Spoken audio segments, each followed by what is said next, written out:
C'est quoi un algorithme glouton? C'est très simple. Un algorithme glouton, c'est un algorithme qui prend les meilleures décisions possibles à chaque étape. Sauf Nice. qu'il y a un petit problème, il ne regarde pas dans le futur. Lui, il fait en sorte que ce soit parfait pour maintenant.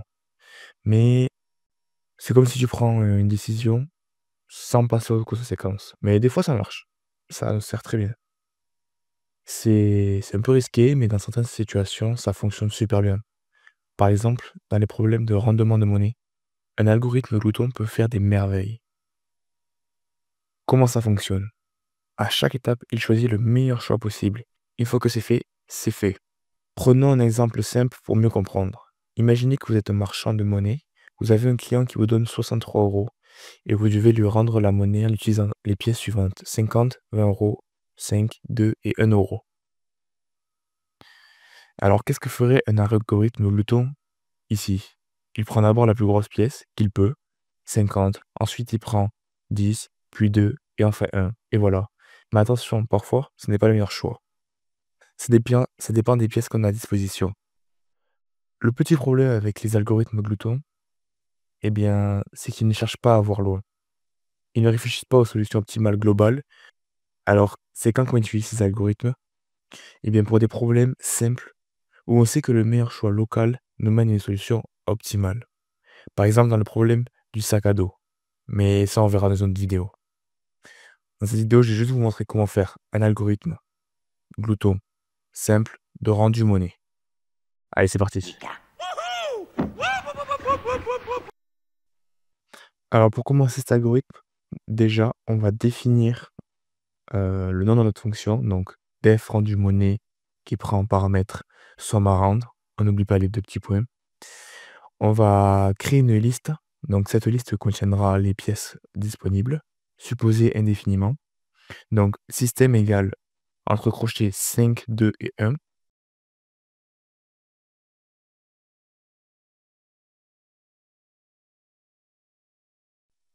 Juste en dessous, on va recréer une seconde liste qui, celle-ci, sera rendue par la fonction, donc les pièces à rendre. Donc, pièces à rendre égale entre crochets 0, 0, 0. On va mettre l'index à i égale 0. Vous allez voir pourquoi. On crée une boucle while. Donc, tant que somme à rendre est supérieur à 0, tant qu'il y a quelque chose à rendre, en fait.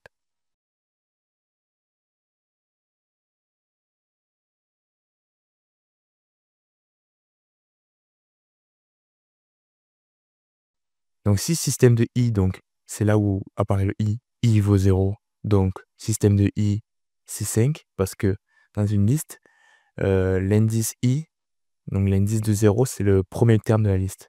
Là, par exemple, 5 de 1, il y a 5, c'est indice 0, 2, indice 1, 1, indice 2. Donc, si système de i, donc si 5 est inférieur ou égal à somme à rendre, on va faire les actions suivantes. Pièce à rendre de i, donc i vaut 0, donc premier 0 de la liste, pièce à rendre, égale somme à rendre, division entière de système de i. Donc, somme à rendre, on prend la somme à rendre, et on le divise par la première pièce de notre liste système.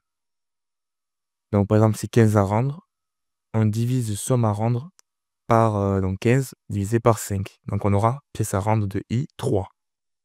Ensuite, on met à jour la somme à rendre. Si, imaginons la pièce de 5, ce n'est pas suffisant. Donc, somme à rendre égale somme à rendre modulo système de i.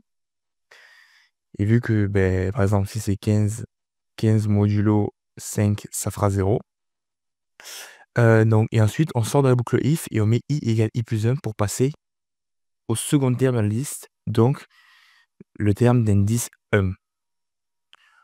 Ensuite, on a fini notre fonction. C'est vraiment très rapide, les algorithmes gloutons. On return pièce à rendre et ensuite on print la fonction. Donc, pièce à rendre, par exemple, on a somme à rendre. Quand on va exécuter la fonction, dans le terminal, on aura 3, 0, 0. Si par exemple c'est 15 à rendre.